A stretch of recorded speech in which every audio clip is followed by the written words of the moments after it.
सर्वेभ्यो नमो नमः। प्यारे विद्यार्थियों, आज की संस्कृत भाषा की कक्षा में हम धातु रूप के बारे में पढ़ेंगे। देखिए, धातु सूत्रों के बारे में पढ़ने से पहले हमें धातु के बारे में पता होना चाहिए कि धातु क्या होती है।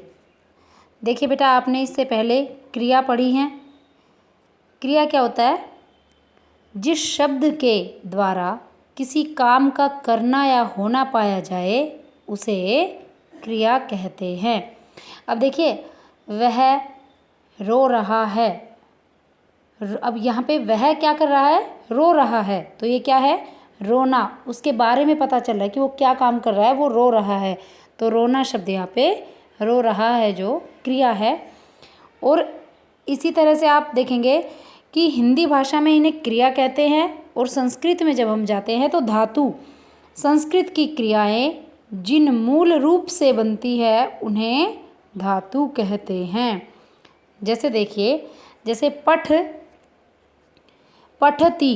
पठती का अर्थ होता है पढ़ता है। इसमें पढ़ने का होना पाया गया है। वह पढ़ता है। वह क्या करता है? पढ़ता है। अब आप देखेंगे, अतः पठती क्रिया है। यहाँ पठ मूल रूप से बनती है और अतः पठ धातु है। देखिए, यहाँ समझिए आप, शब्द है हमारे पास पठ। पठ का अर्थ होता है पढ़ना। पठ, पढ़ना। अब ये पढ़ना जो शब्द है ये कहाँ से बना? पठ से बना। और पठ शब्द जो है वो संस्कृत भाषा का शब्द है। तो ये क्या है? धातु और ये क्रिया। अब हम देखेंगे धातु सूत्र। धातु सूत्र में हम देखेंगे कि किस तरह से हम क्रिया पद बनाते समय धातु सूत्रों का प्रयोग करते हैं। देखिए, यहाँ आप देख रहे हैं धातु सूत्र। पहला है लट लकार वर्तमान काल। अब देखिए, आप कोई वाक्य पढ़ते हैं कि राम जाता है। अब राम जाता है, हिंदी भाषा में आपने पढ़ा होगा कि जब हम काल की बात करते हैं तो ता है, ती है, ते है कब आता है? या रहा है, रही है, रहे हैं। ये कब प्रयोग होता है? जब वर्तमान काल होता है। जब कौन सा काल होता है? वर्तमान।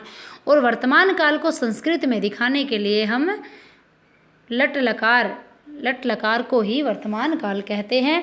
यहाँ देखिए, जैसे आप देखेंगे कि आपने इससे पहले की वीडियो में पढ़ा होगा कि पुरुष 3 होते हैं, प्रथम, मध्यम और उत्तम पुरुष। इसी तरह से वचन भी 3 होते हैं, एक वचन, द्विवचन और बहुवचन।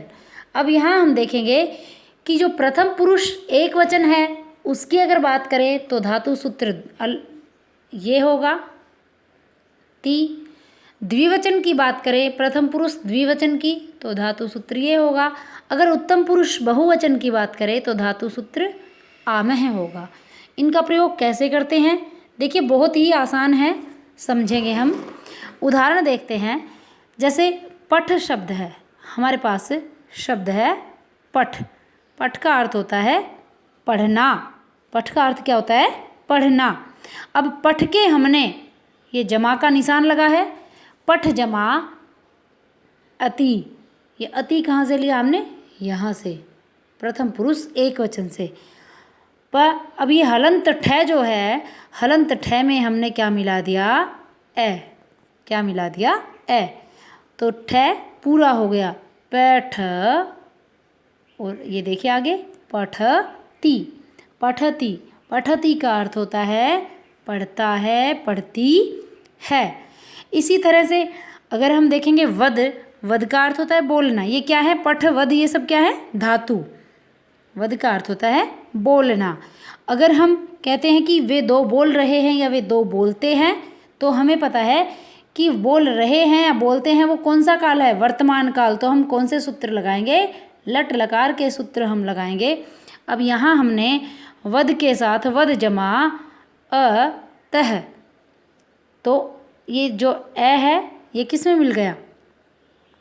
द में, ए किस में मिल गया? द में। तो द कैसा हो गया? हलंत रहित, पूरा द हो गया, स्वर आ गया इसमें। ठीक है, वदतः, वदतः। दो बोलते हैं या दो बोलती हैं, उसके लिए भी हम वदतः शब्द का प्रयोग ही करेंगे। इससे आगे देखिए, क्रीड, क्रीड का अर्थ होता है खेलना, क्रीड का अर्थ होता है खेलना। अब यहाँ हमने क्रीड जो शब्द है, धातु शब्द, उसको अंति लगा दिया, अनति। यहाँ देखेंगे बहुवचन में है, प्रथम पुरुष बहुवचन में, क्रीड जमा अंति। तो क्या बन गया? डे में मिल गया ए, तो डे कैसा बन गया? पूरा हलंत रहित हो गया। क्रीडंती क्या बन गया? क्रीडंती। तो इस तरह से हम धातु सूत्र जो हैं उनका प्रयोग करके हम धातु रूप बनाते हैं। आगे देखिए, अगला जो है वो धातु है हमारे पास हस। हस का अर्थ होता है हंसना, हस का अर्थ होता है हंसना। हस में अ और सी ये लगा दिया, मध्यम पुरुष अ और सी, तो स हलंत में ए मिल गया। हस सी, हससी, हससी का अर्थ होता है, क्योंकि मध्यम पुरुष कौन होता है? बात को सुनने वाला। हम उसके लिए तुम, युवाम, यूयम का प्रयोग करते हैं, तो तुम हंसते हो। ठीक है, इसी तरह चल, चल के साथ लगा है आमी, चल के साथ आमी। चल में मिल गया आ, चला, और क्या बन गया? मी, चलामी। चलामी का अर्थ होता है मैं चलता हूँ। यहाँ देखिए मध्यम पुरुष में अहम, अहम के साथ आ जाएगा चलामी। अब इन जो प्रत्यय सूत्र हैं, धातु सूत्र, इनको याद करने का तरीका देखिए, किस तरह से इनको याद करेंगे। सबसे पहले हम ऐसे याद नहीं करेंगे, इस तरह से नहीं करना। हमें कैसे याद करना है? पुरुष के अनुसार, इस तरह से। ती, तह, अंति, इसका है इकट्ठा बोलेंगे। ती, तह, अंति। मध्यम पुरुष में सी, थह, थ, और उत्तम पुरुष में आमी, आवह, आमह। ती, तह, अंति, सी, थह, थ, आमी, आवह, आमह। जब हम इनको याद कर लेंगे, अगर कोई आपको कहता है, देखिए कोई आपको कहे कि शब्द बनाइए, धातु बनाइए, किससे? नम से। और नम के लिए आपको कोई कहे कि तुम दो नमस्कार करते हो, तो सबसे पहले हम तुम देखेंगे। तुम कहाँ आता है? मध्यम पुरुष में। कहाँ आता है? मध्यम पुरुष में। और क्योंकि द्विवचन है तो तुम दो की धातु का सूत्र क्या है? ये, तुम दो नमस्कार करते हो। अब करते हो कौन सा काल आ गया? वर्तमान काल। एक हम ये भी कह सकते हैं तुम नमस्कार करोगे या तुमने नमस्कार किया था, लेकिन हम यहाँ कह रहे हैं नमस्कार करते हो, क्योंकि ये वर्तमान काल की बात है।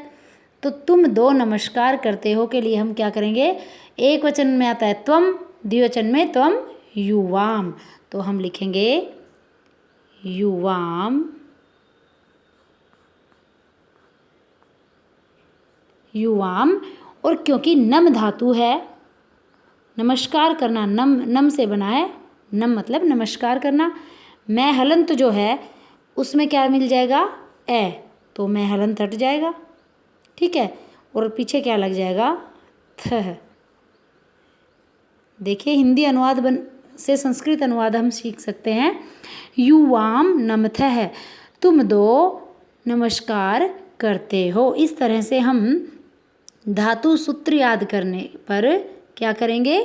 कोई भी धातु जो हमें कोई भी कहे कि वर्तमान काल की धातु बताओ, ये बताओ, जो भी आपसे पठ है, नम, गम, यच्छ, ठीक है, क्रीड, हस, धाव, ये धातु कोई भी आपसे पूछे तो आपको अगर प्रत्यय सूत्र याद हैं तो आप उनको धातु बना सकते हैं। जैसे पठ किया जाए तो पठती, पठतः, पठन्ति, पठसी, पठथः, पठत, पठामि, पठावः, पठामः।